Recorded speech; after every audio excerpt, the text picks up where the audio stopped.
Preocupación que desde un principio hemos mostrado, porque este acuerdo, bueno, acá coincidimos con los invitados, que en realidad todos conocimos este acuerdo cuando se dio a conocer públicamente, en realidad, y nosotros como sindicato, en las primeras reuniones, cuando asumía a la cartera el ministro Heber, advertíamos de esta preocupación, sabíamos, por supuesto, de esta amenaza. Intentamos trasladar nuestra opinión sobre esta empresa, concretamente TCP, el historial que tiene en nuestro país y bueno, y nuestra preocupación de lo que fuera a pasar. Lamentablemente los hechos son lo que están pasando, lo que nos temíamos, pero bueno, principalmente nosotros como trabajadores apuntábamos a que todo este acuerdo siempre se enmarque, cualquier acuerdo que se entienda beneficioso para el país, tiene que estar de la mano, atado a trabajo digno, a trabajo beneficioso, a trabajo, bueno, capítulos de relaciones laborales que garanticen esta dignidad de trabajo para todos. Eso tampoco existió en este acuerdo y es por eso que inmediatamente es que nos declaramos en conflicto. Después que empezamos a conocer más detalles sobre el acuerdo, tenemos muchas más incertidumbres, entendemos que a la comunidad entera esto le ha generado incertidumbres. Como sindicato hemos presentado el pedido de anulación de estos dos decretos que reglamentan este acuerdo, así como otros, Montecón, Nobleza Naviera, y en realidad acá tenemos los compañeros de Montecón que hoy son los que padecen y viven tan de cerca este momento, saliendo de una pandemia. También eso quiero aprovechar a destacar, porque a veces, muchas veces el trabajo portuario, el puerto pareciera que está a espaldas de la ciudad, pero bueno, el puerto y los trabajadores portuarios en esta pandemia hemos cumplido un rol fundamental donde en plena crisis social y económica se ha garantizado el acceso de la mercadería en todos los almacenes, en los supermercados, y eso es gracias a que el puerto no se detuvo, gracias al compromiso de los trabajadores públicos y privados, que todos estamos nucleados en el Supra, pero bueno, hoy saliendo de esta pandemia estamos en un escenario de más incertidumbre para los trabajadores, para la comunidad, y bueno, esa es nuestra gran preocupación. Acordamos, por supuesto, que de esto hay que intentar salir como país, es responsabilidad de todos salir lo mejor posible, pero sí tenemos que ser bien honestos también y transparentes en decir que en realidad hoy nos preocupa muchísimo más, un poco lo mencionaban, si esto nace por una amenaza de juicio. Hoy hay varias empresas que hoy tienen mucho más elementos para hacer juicios a nuestro país. Eso nos preocupa muchísimo y bueno, este sindicato siempre ha sido un actor importante para el diseño de las políticas, lo seguiremos siendo, pero bueno, no hay no podemos visualizar una mejora para el país cuando esa mejora no se ve reflejada en el trabajo, en la familia de la gente. Entendemos el concepto de mejora de país cuando nos va bien a los uruguayos, cuando tenemos trabajo, cuando podemos garantizar nuestro techo, salud, dignidad, digamos, ¿no? para vivir. Sin mucho más, vamos cerrando. Muchísimas gracias. Sí, me pide un minutito. Sí, cómo no. Tenemos tiempo, así que si algún otro...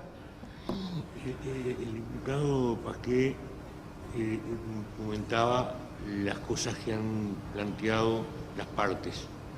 Y una de las que planteaba era que Catón Nací dice que se incumplió acuerdos y operó ilegalmente Montecón.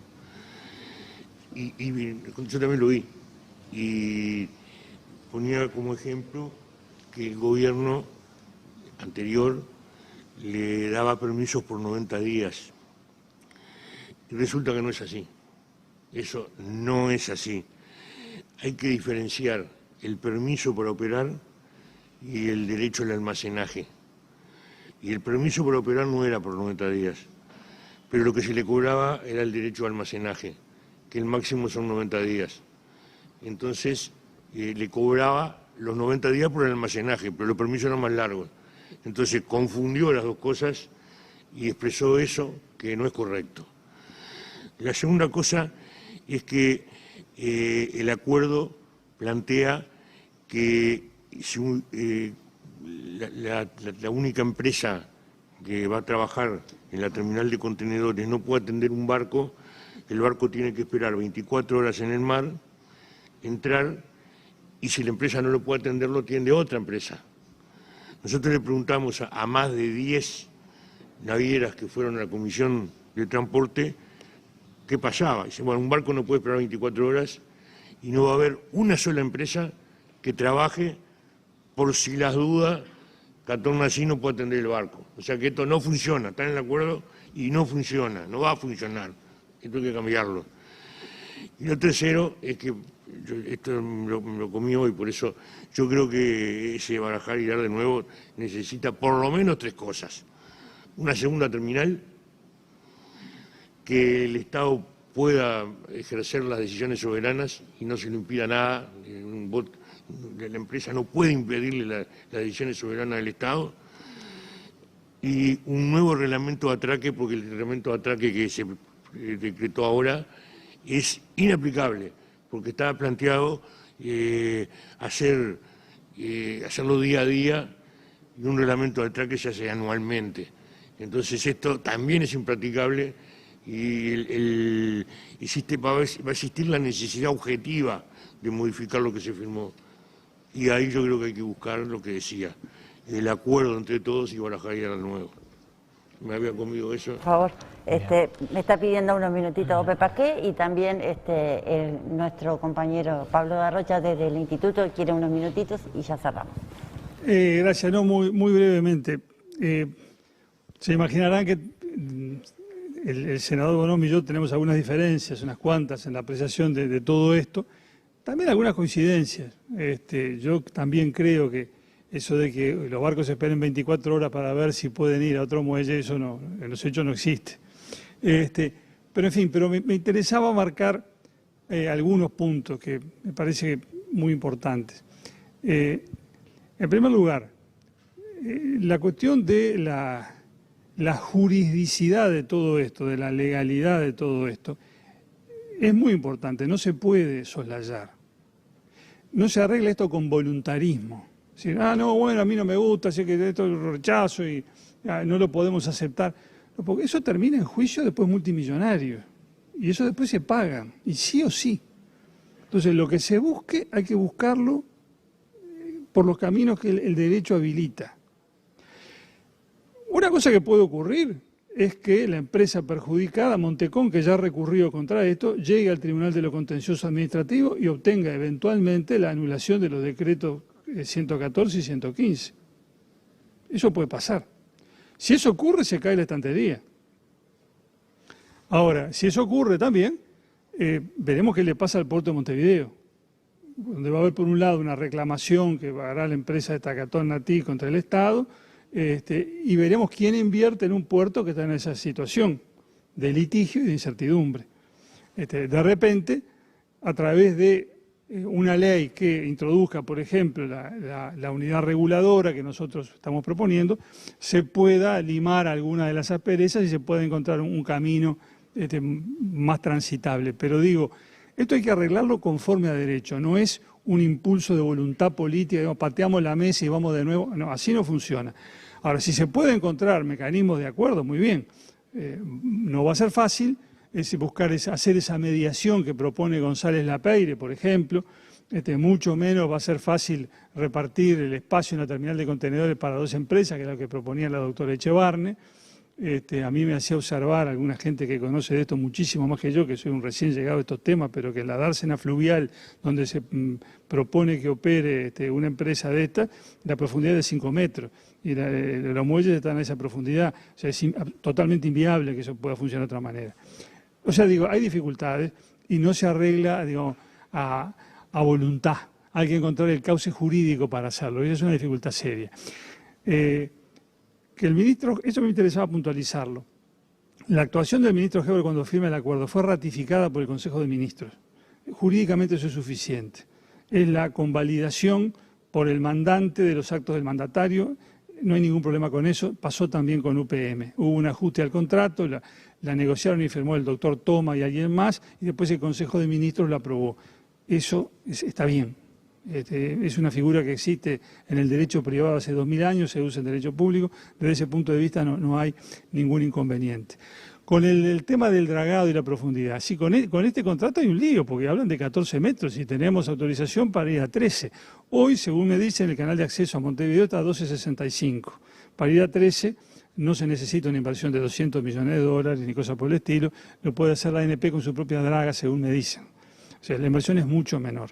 Eso es lo que hoy estamos autorizados a hacer por la CARP. Lo otro es una expectativa, una posibilidad. En su momento se anunció, lo había anunciado en el gobierno pasado el presidente de la delegación uruguaya ante la CARP, el doctor Michelini, lamentablemente desaparecido, pero nunca hubo una autorización de la CARP para ir a 14 metros. La delegación argentina, cuando expresa su consentimiento, dice que de acuerdo con el proyecto presentado por la República Oriental del Uruguay y la nota aclaratoria de agosto del 2016, de agosto del 2017, y todas esas referencias documentales bien precisas son para alargar a 13 metros, no a 14. O sea, no tenemos. Nos creímos que era 14 metros, Uruguay lo creyó, sus gobernantes creyeron que teníamos el visto bueno para ir a 14 metros, pero nunca fue así.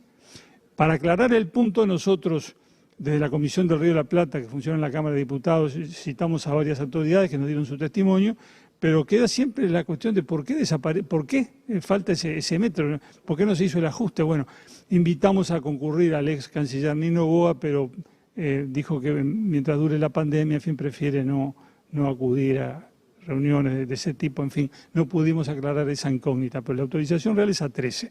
Ahora bien, los 13 a UPM le alcanzan, porque eso me llamó a mí expresamente un directivo de UPM diciendo que en los términos actuales ellos se manejan perfectamente, que no reivindican los 14, porque el contrato con UPM habla de 13 metros de calado, no de profundidad. Y dice que los 13 metros de calado, con los 90 centímetros de plus que hay, etcétera, a ellos les alcanza. Con UPM no hay problema.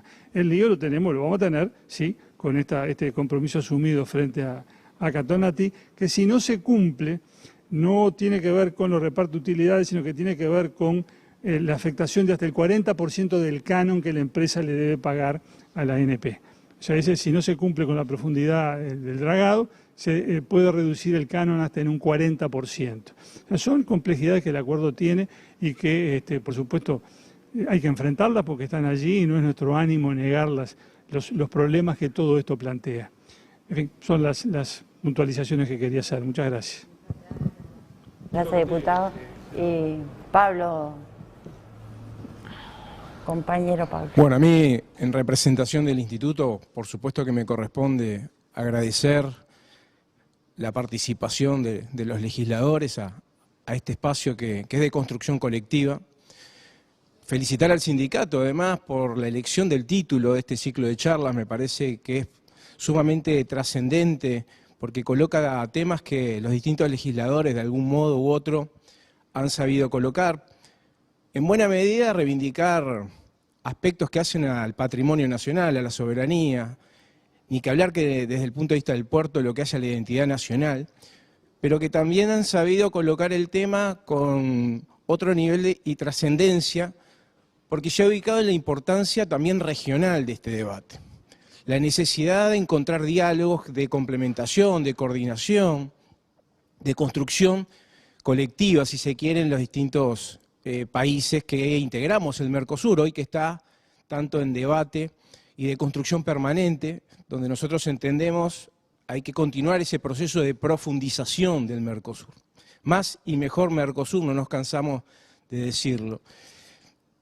Pero también las intervenciones de los distintos legisladores colocan un tema que para nosotros es trascendental, que por ausencia hoy queda un poco más protagónico, y es la necesidad de profundizar el diálogo social. La necesidad que exista negociación colectiva, la necesidad permanente de escucharse al otro y que entre todos podamos construir esa visión estratégica que tanto necesitamos. Quizá no dar nada por supuesto, y si así es, como se ha dicho, también pensar con esa elevando la mirada. Bueno, entonces esto nos tiene que interpelar de cara al futuro, si este es el camino que debemos recorrer. Por lo tanto, creo que esto es una muestra de lo que necesitamos, ¿sí? Poder dialogar en democracia, la pluralidad de opinión, el intercambio fraterno, escuchar a los trabajadores, escuchar a los legisladores y pensar el Uruguay del mañana, inserto en la región y en beneficio de todos y todas. Así que muchísimas gracias a todos los legisladores por además los enriquecedores comentarios y aportes que hicieron, y al sindicato por generar este espacio de construcción colectiva. Gracias. No, muchas gracias a vos, Pablo, y a todo el instituto en sí mismo. Esto es posible gracias al apoyo, tanto del instituto como de sindicatos hermanos, ¿no? Transmitiéndolo en diferentes instancias. Este es un tema que nos preocupa a todos, no es un tema de nuestros sindicatos, sino es un tema nacional para nosotros, y esa es la intención cuando llevamos este ciclo de charlas. Bueno, muchísimas gracias a todos. Cerramos. Tengo un videíto para mostrarle cortito, realizado por una de las trabajadoras de Montecón, que resume brevemente el momento que estamos hoy en el sindicato, y bueno, nos veremos en la próxima charla. Gracias por la participación. ¿Sí? Lo pasás ahí, ¿no? Todo lo que logramos y ahora te